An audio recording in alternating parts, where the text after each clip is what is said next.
آغاز کرتے ہیں۔ اب ہم دیکھتے ہیں کہ اس کو پڑھنے کا طریقہ کار کیا ہے، ہمارے قرآن کو پڑھنے کا طریقہ کار کیا ہے، انسانوں کا بنایا ہوا ہے یا خود اللہ تعالیٰ کا بتایا ہوا کہ ہم نے اس طرح قرآن پاک پڑھنا ہے جو ہمارا دل چاہتا ہے، یا ہم نے اس طرح قرآن پاک کو پڑھنا ہے کہ جس طرح ہمیں اللہ تعالیٰ نے کہا ہے کہ اس کو اس طرح پڑھو۔ اسے پڑھنے اور سیکھنے کے لیے ہمیں پھر اللہ تعالیٰ سے ہی رہنمائی حاصل کرنی پڑے گی کہ اللہ ہماری رہنمائی فرما، کیونکہ یا اللہ تعالیٰ یا حی یا قیوم ہے۔ ہمیں اپنے دل میں یہ بات ہر وقت رکھنی چاہیے کہ اللہ تعالیٰ یا حی یا قیوم ہے، وہ ہر وقت ہمارے ساتھ۔ کل بھی میں نے بتایا تھا، ہماری شیئرنگ سے بھی تو ہم اس کو محسوس کریں، اور جب بھی ہم قرآن پاک کو کھولیں تو اس طرح کہ جو ہمارا رب راضی ہو جائے، ہم وہ طریقہ اختیار کریں گے جو اللہ تعالیٰ نے ہمیں بتایا ہے، تو ہمارا رب راضی ہوگا۔ تو ہمیں اللہ تعالیٰ سے رہنمائی بھی مانگنی چاہیے کہ اللہ تو وہ طریقہ اختیار کروا دے کہ جس سے تو پسند کرے اور تو راضی ہو جائے، اور دیکھنا ہے کہ کون سا ایسا طریقہ ہے جس کے ذریعے سے صحیح معنوں میں فائدہ اٹھایا جا سکتا ہے۔ لوگ جو ہیں وہ خالی قرآن پاک کی تلاوت کرتے ہیں اور اس کو سمجھتے نہیں، جو خالی تلاوت کریں گے، جیسے آج کل کے حافظ لوگ ہیں، حفظ کرتے ہیں لیکن ان کو یہ معلوم نہیں ہوتا کہ اس میں لکھا اللہ تعالیٰ کا حکم کیا ہے۔ تو سب سے بہترین بات یہ کہ ساتھ ساتھ جب ہم بچوں کو شروع کرواتے ہیں تو ساتھ ساتھ وہ ترجمہ بھی یاد نہ کرائیں بلکہ پڑھاتے رہیں، تو کچھ نہ کچھ تو ان کے دماغ میں رہے گا۔ پھر اس کے بعد ان کو دلچسپی ہوگی کہ ہم نے قرآن پاک کو سمجھ کے پڑھنا ہے، اس کا ترجمہ بھی دیکھنا ہے، کیونکہ ترجمہ دیکھیں گے اردو میں تو ہمیں پتہ چلے گا کہ اس میں اللہ تعالیٰ نے حکم کیا کہے ہیں۔ اور اگر ہم بغیر حکم کے اس کو پڑھتے چلے گئے اور ہمارا عمل جو ہے اس کے حکموں کے مطابق نہ ہوا تو ہم فیل کر دیے جائیں۔ لیکن نا دنیا میں بھی تو ایسا ہوتا ہے نا کہ جس وقت پیپر دینے ہوتے ہیں تو ہمیں کورس میں سے آتا ہے، ہمارے سوالات کورس میں سے ہوتے ہیں جو کہ ہمیں ٹیچر نے پڑھائے ہوتے ہیں، جو ہمیں بتائے ہوئے ہوتے ہیں۔ اگر ہم اپنی مرضی بک لے لیں اور اس کی ہم مطالعہ کر کے اس کی تیاری کر کے ہم چلے جائیں تو ہم فیل ہو جائیں گے۔ ہم اپنی مرضیاں نہیں کر سکتے، دنیا میں بھی اپنی مرضیاں نہیں کر سکتے پڑھائی کے معاملے میں، اسکول کالجز میں۔ تو پھر اللہ تعالیٰ کی کتاب کے ساتھ ہم یہ ایسا کیوں کرتے ہیں کہ ہم اپنی مرضیاں کرنی شروع کر دیتے ہیں؟ ہم اس طرح اس کو نہیں اس کا استعمال کرتے، اس طرح اس کو سمجھتے نہیں، اس طرح اس کو پڑھتے نہیں جیسے اللہ تعالیٰ کا حکم آیا ہے، تو پھر ظاہر بات ہے ہم فیل ہو جائیں گے۔ یہ تو ایک جانی پہچانی بات ہے کہ ہم فیل ہو جائیں گے۔ اب اس کے لیے پہلا عمل کیا ہے؟ سیکھنے کے لیے سب سے پہلا عمل ہے کہ خاموشی سے۔ اللہ تعالیٰ فرماتے ہیں سورہ اعراف میں، جب قرآن پاک پڑھا جا رہا ہو تو اسے پوری توجہ سے سنیں اور خاموشی اختیار کریں۔ اگر آپ کے دماغ میں کوئی سوال اٹھتا ہے تو بے شک سوال کریں، کیونکہ اب حاضر دماغ ہوں گے تو سوال کریں گے نا اس میں سے، ورنہ آپ جب دیکھتے رہیں گے سنتے رہیں گے تو آپ کو نیند کا غلبہ آ جائے گا۔ پہلا کام اور پہلا مرحلہ ہے کہ خاموشی۔ خاموشی کیسی؟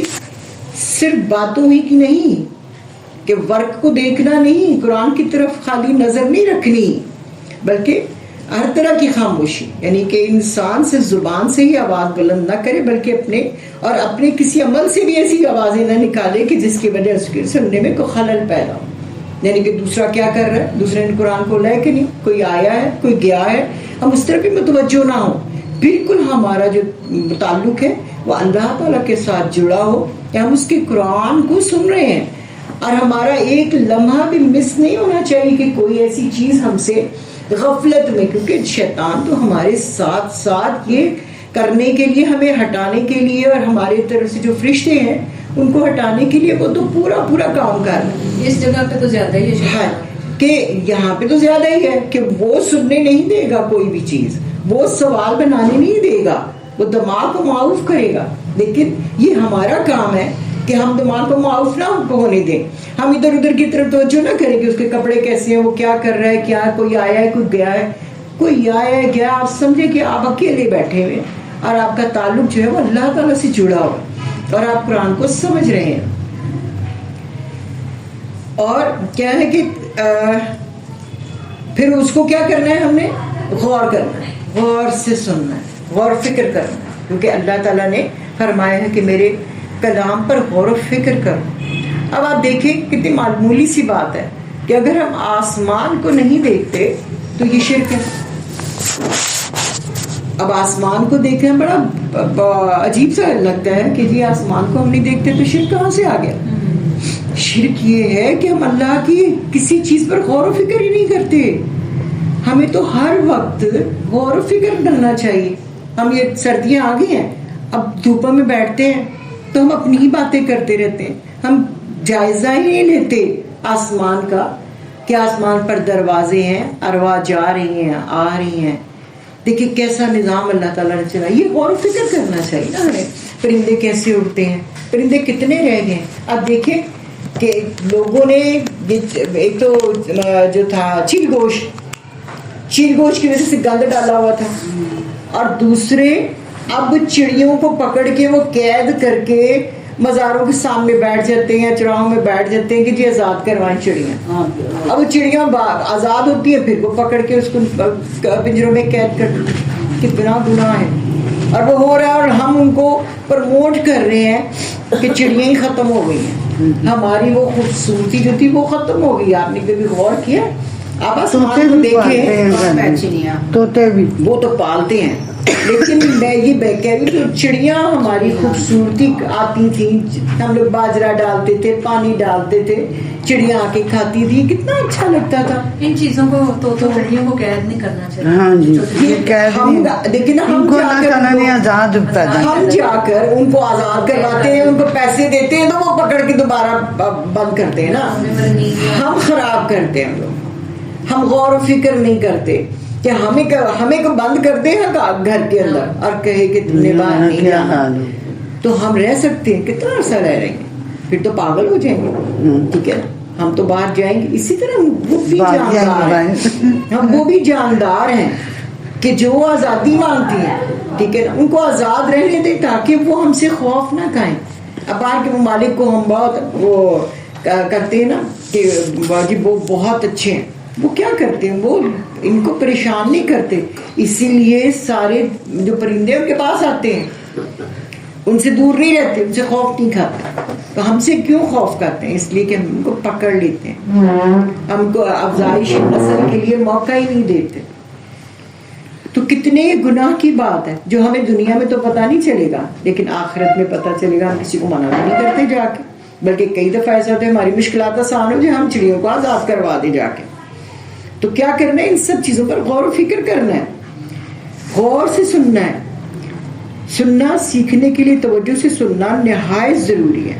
سننا جو ہے سیکھنے کے لیے بہت ضروری ہے کہ ہم اس پر غور کریں اور سنیں. کچھ علوم ایسے ہیں جو پڑھ کر آ جاتے ہیں, لیکن قرآن پاک ایسا علم جو سننے بغیر نہیں آتا, اس کے لیے سننا ضروری ہے. ہم کہتے ہیں ہم خود ہی قرآن پڑھ لیں گے, ہم خود ہی ترجمہ پڑھ لیں گے, ہم خود ہی تفسیر بھی پڑھ لیں گے, لیکن نہیں آئے گا, کبھی بھی نہیں آئے گا. اس سے وہ فائدہ ہم حاصل نہیں کر سکتے جو کہ ہم کسی سے سنیں گے, اپنی ٹیچر رکھیں گے, ٹیچر سے اس کو پڑھیں گے, تو وہی اللہ تعالیٰ ہمیں وہ سمجھائیں گے سب کچھ. قیامت کے دن دوزخ میں جانے والے کہیں گے کاش ہم سن لیتے. دیکھیں قیامت والے دن یہ پتہ چلے گا, اور وہ لوگ کہیں گے دوزخ میں کیا کاش ہم بھی سن لیتے یا سمجھتے, تو یعنی یہ سن لیتے, وہ کسی بھی طریقے سے سمجھنے کی کوشش کریں. تو آج ہم دوزخ میں شامل نہ ہوں, دوزخ والوں کے ساتھ ان کو شامل کیا جائے گا. تو اس وقت وہ حسرت کریں گے, کیا ہوگا ان کے لیے, وہ دن حسرت کا دن بن جائے گا کہ کاش ہم سن لیتے, کاش ہم ان کلاسز میں آ جاتے, کاش ہم اس کو اویل کر لیتے. یہ ٹائم ہمارے لیے, یہ جو آپ کا یہ ٹائم ہے, یہ تو اتنا شاندار ٹائم ہے کہ آپ جب اس کے وہ دیکھیں گے نا کہ اس کے ثواب, تو آپ کہیں گے کہ میں سارا دن اسی کلاس میں ہی بیٹھی رہتی ہوں, یہ سارا دن ہی کلاس ہوتی رہتی کہ ہمیں اتنا فائدہ ہو رہا تھا اس کلاس کا. پھر تیسری چیز کیا ہے, اس کو سمجھنا. پھر عقل سے کام لیں, اس کو سمجھنا, ایک ایک آیت کو. اب یہ رمضان آ رہی ہے نا, ایک ایک آیت کو سمجھیے گا, چاہے آپ قرآن نہ بھی کمپلیٹ کر سکیں کوئی بات نہیں, لیکن آپ نے اگر آیات کو 4-5 آیات کو بھی سمجھ لیا نا اور اس پر عمل کر لیا, ہمارے لیے وہ جو قرآن, پورے قرآن کو پڑھنے سے زیادہ فائدہ مند ہے. اگرچہ قرآن پاک دل پر اترا, لیکن اس کے لیے ضروری ہے کہ عقل بھی استعمال کی جائے. نبی پاک صلی اللہ علیہ وسلم کے دل مبارک پر اترا تھا نا قرآن پاک.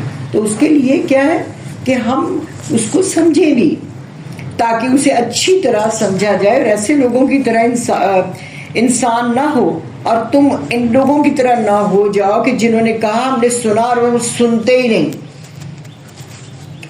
یہ قرآن پاک میں ہی ہے نا کہ انہوں نے کہا ہم نے سنا لیکن ہم نہیں سنتے, ہم نہیں کام کرتے, ہم نہیں سمجھتے, ہم اس پر ہم اس پر ہم نافرمانی کریں گے. ہم بھی ایسے ہی ہیں. ہم کہتے ہیں کہ ہم نے کلمہ پڑھ لیا ہے تو ہم بخشے جائیں گے. نہیں, ہم قرآن سنتے ہیں, ہم سمجھتے نہیں ہیں. ہم تو انہی میں ہو گئے نا کہ ہم سمجھیں گے سنیں گے مگر نافرمانی کریں گے. جو نبی صلی اللہ علیہ وسلم نے فرمایا تھا کہ ان کے مجھے تو بڑا خوف آتا ہے کہ ہم کہیں ان میں سے اللہ نہ کرے جن کے حلق سے نیچے نہیں. بے شک ایسے کہ آگے یہ سب چیزیں آئیں گی. کہاں ہمیں ایڈ ہوتا ہے. ہم قرآن کو صرف پڑھتے جاتے ہیں. کئی لوگ تو خاموشی سے پڑھتے جاتے ہیں, وہ کان تک آواز ہی نہیں لے کے, ان کو خود بھی آواز نہیں آتی قرآن پر, دل میں پڑھتے ہیں. تو ایسا تو قبول ہی نہیں ہوگا جب تک کہ ہمارے کانوں میں آواز نہیں آئے گی قرآن پاک کی آواز. یا نماز کی, نماز بھی کئی بالکل ایسے پڑھتے ہیں کہ گمسم ہو کے, تو اس طرح کی نماز بھی قبول نہیں ہوگی جب تک کہ وہ نماز کہ جو ہم وہ بول رہے ہیں, جو بھی صورتیں یا جو بھی دعائیں پڑھ رہے ہیں وہ ہمارے کانوں میں آئیں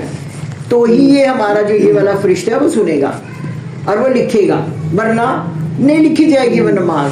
تو ہم تو اپنی دل سے نماز پڑھ رہے ہیں تو وہ لکھی نہیں گئی. یہ تو ہمیں کب پتہ چلے گا؟ محشر کے میدان میں, جب وقت گزر چکا ہوگا.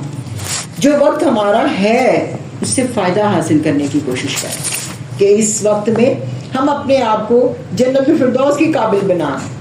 ہم اس وقت اپنے آپ کو بخشش کروا لیں. ضروری نہیں رمضان میں بخشش, ہم ہر دن بخشش کروائیں اپنے رب سے. ٹھیک ہے, ہمارا تعلق جڑا رہے اللہ تعالیٰ کے ساتھ. اس کا طریقہ کار کیا ہے؟ کوئی نہ کوئی چیز جو ہے ورد جو ہے وہ اپنی زبان پر رکھے. اور کلاس میں جو کلاس ہو رہی ہو تو ورد کرنا ناجائز ہے, منع ہے. بولنا, اگلا کیا چوتھا بولنا. قرآن پاک میں آتا ہے الرحمن علم القرآن خلق الانسان علمہ البیان. بہت مہربان. اس کی مہربانی کیا ہوئی کہ انہوں نے کیا کیا؟ اللہ تعالیٰ نے علم القرآن, کہ اس نے قرآن کی تعلیم دی. خالی قرآن کو پڑھنے کو نہیں کہا, قرآن پاک کی تعلیم کے لیے کہا ہے, سمجھنے کے لیے کہا ہے, اس کو اپنے دلوں میں اور اس پر غور و فکر کرنے کے لیے کہا ہے. خالی پڑھنے سے نہیں ہوگا. بالکل غور و فکر کریں گے اس کے پتہ چلے گا کون کون سا حکم ہے. جیسے کہ میری پوری کوشش ہوگی انشاءاللہ اللہ تعالیٰ کے حکم سے کہ میں ایک ایک آیت کے کوشش کروں گی کہ احکامات کو نکال کے بتاؤں اس میں ہمیں کیا حکم ملا ہے. انشاءاللہ میرے رب نے چاہا. علم القرآن, کہ اس نے قرآن کو کی تعلیم دی. خلق الانسان, کہ اس تعلیم کے لیے انسان کی تخلیق کی, کہ انسان کو بنایا اس قرآن کو اتارنے کے لیے. یعنی پہاڑ کے لیے یا درختوں کے لیے نہیں قرآن اتارا گیا, کیونکہ انسان کو اللہ تعالیٰ نے کیا کیا؟ ہاں, اشرف المخلوقات بنایا. عورت کو نہیں بنایا, مرد کو بنایا اور اختیار دیا. عورت کو مرد کے لیے بنایا گیا, جیسے کہ باقی چیزیں اس مرد کے لیے بنائی گئی, عورتوں کے لیے بھی بنائی گئی ہیں. لیکن حساب کتاب عورتوں کا بھی ہوگا کیونکہ اختیار عورتوں کو بھی ملا ہوا, کیونکہ وہ ان کی ماتحت ہے, وہ ان کی وزیر اعظم ہے. تو جو صدر کرے گا وہ بادشاہ کرے گا, وہ وزیر اعظم کو پوچھ کے کرتا تو وزیر اعظم ہی سب کچھ. تو ان کو بھی یہ درختوں کے لیے نہیں اتارا, کسی چیز کے لیے نہیں اتارا. یہ قرآن پاک جنوینس کے لیے اتارا. جتنی کتابیں آئیں جنوینس کے لیے آئیں, ان کی رہنمائی کے لیے آئیں, سیدھے راستے بتانے کے لیے آئیں. تو اگر ہم قرآن پاک کو نہیں کھولیں گے, اس کو سمجھیں گے نہیں, تو ہمیں سیدھا راستہ کیسے پتہ چلے گا؟ جو کہ ہم خالی نماز کو پڑھ لیتے ہیں تو اس میں سیدھا راستہ مانگ رہے ہوتے ہیں نا, اہدنا الصراط المستقیم. ٹھیک ہے نا, تو ہمارا فوکس تو اس میں ہوتا نہیں کہ سیدھا راستہ مانگ. اگر ہم فوکس کریں گے تو پھر اس کے لیے ہم کچھ نہ کچھ تقدو بھی کریں گے کہ بھائی سیدھا راستہ کیا ہے جو ہم مانگ رہے ہیں. وہ قرآن پاک میں اللہ تعالیٰ نے بتا دی کہ اس میں اس کو سمجھو, اس پر غور و فکر کرو, تمہیں سیدھا راستہ مل جائے گا. اور میرے ساتھ تعلق جوڑ کے رکھو, میں تمہیں سیدھے راستے پر لے کر آؤں, تم مجھ سے مانگ رہے ہو تو. ڈاکٹر جن بھی ایسے قرآن پاک کو سمجھتے ہیں؟ ہاں جن بھی نبی پاک صلی اللہ علیہ وسلم پڑھا کرتے تھے جنات بھی. جی. بھیڑ بکریوں کے لیے نہیں ہے یہ قرآن پاک, اس کے لیے انسانوں کے لیے. پھر اس نے اس کے لیے کیا کہا, کیا کیا, علمہ البیان, کہ کیا سکھایا, اس کو بولنا سکھایا. اب دیکھیں جانور یا درخت یا جو بھی چیزیں ہیں وہ بولتی نہیں ہیں, ان کے احساسات ہیں, وہ ایک مخصوص آوازیں نکالتے ہیں, لیکن ہماری طرح وہ بولتے نہیں ہیں, علم حاصل نہیں کر سکتے. اللہ تعالیٰ نے ان کو ان چیزوں کا علم لینے کے لیے نہیں بنایا. ان چیزوں کا علم لینے کے لیے کس کو بنایا, انسان کو. اور اللہ تعالیٰ نے وہ بیان سکھایا بھی, کیونکہ جب ہم اللہ تعالیٰ کی طرف رجوع کرتے ہیں تو اللہ تعالیٰ ہمیں وہ ساری چیزیں بتاتے ہیں. وہ سب سے بہترین ٹیچر ہیں, اور انہوں نے نبی پاک صلی اللہ علیہ وسلم بھیجا, ٹیچر بنا کے بھیجا. نبی صلی اللہ علیہ وسلم نے سمجھایا سب چیزیں. تو جب تک ہم اس کے سننے کے بعد بولیں گے نہیں تو کیا ہوگا, بول کر یاد نہیں کریں. آپ دل میں یاد کریں, آپ کو یاد نہیں ہوگا جب تک کہ آپ بول کر یاد نہ کریں گے. آپ کو وہ یاد ہو جائے گا. آپ نے دیکھے نا حفظ جو کرتے ہیں, وہ دہراتے رہتے بول بول کے. اگر وہ دل کے اندر یاد کریں تو وہ یاد نہیں ہوگا. بول کے دل کے اندر اترتا ہے. بول کر سنائیں گے نہیں, اپنے منہ سے ادا نہیں کریں گے, منہ سے نکالیں گے نہیں, تو اس وقت تک ہمیں قرآن پاک نہیں آئے گا. کیونکہ اللہ تعالیٰ نے کیا کیا, علمہ البیان, کہ اللہ تعالیٰ نے علم دیا ہے بیان کا, بولنے کا. پھر لکھے بغیر سیکھا نہیں جا سکتا, ٹھیک ہے نا. قرآن پاک میں اللہ تعالیٰ نے فرمایا اقرأ بسم ربک الذی خلق, پڑھو اپنے رب کے نام کے ساتھ جس نے پیدا کیا. خلق الانسان من علق, اس نے انسان کو پیدا کیا جمے ہوئے خون سے. اقرأ وربک الاکرم, پڑھو اور تمہارا رب بہت کرم کرنے والا, بہت عزت والا ہے. الذی علم بالقلم, اب کیا وہ ذات جس نے قلم کے ساتھ علم سکھایا. سب سے پہلے جب اللہ تعالیٰ نے کائنات کو بنایا تو اللہ تعالیٰ نے قلم بنایا, سب سے پہلے قلم, اور اس کو کہا لکھ. اس نے لکھنا شروع کر دیا. جب نبی پاک صلی اللہ علیہ وسلم معراج پر گئے ہیں تو انہوں نے کلموں کی آواز سنی تھی جو لکھ رہے تھے, اور اس وقت سے وہ قلم لکھنا شروع ہو گیا. اللہ تعالیٰ کو کوئی, جیسے کل میں بتا رہی تھی کہ اللہ تعالیٰ کو کچھ کرنا نہیں پڑتا. اللہ تعالیٰ تو اس کو کہتے ہیں ہو جا, وہ ہو جا, کر, وہ کرنا شروع کر دیتے. وہ عمل جس کے لیے اس کو بنایا, قلم کو لکھنے کے لیے بنایا. اور قلم کی ہم عزت نہیں کرتے. اب دیکھیں ہم اپنے بچوں کو قلم کی عزت سکھاتے ہیں کہ قلم کی کتنی عزت ہے. باہر جب جائیں ہم پیپر کی عزت سکھاتے ہیں, ٹیچر میں پڑے ہوتے ہیں قلم, بکس کی نہیں. آتے بکس کو پھینکتے ہیں, کاپیز پہ لائنیں مارتے رہتے ہیں. قلم کو کبھی ہم نے عزت نہیں دی, حالانکہ قلم عزت کے قابل ہے کیونکہ سب سے پہلے بنائے گئے.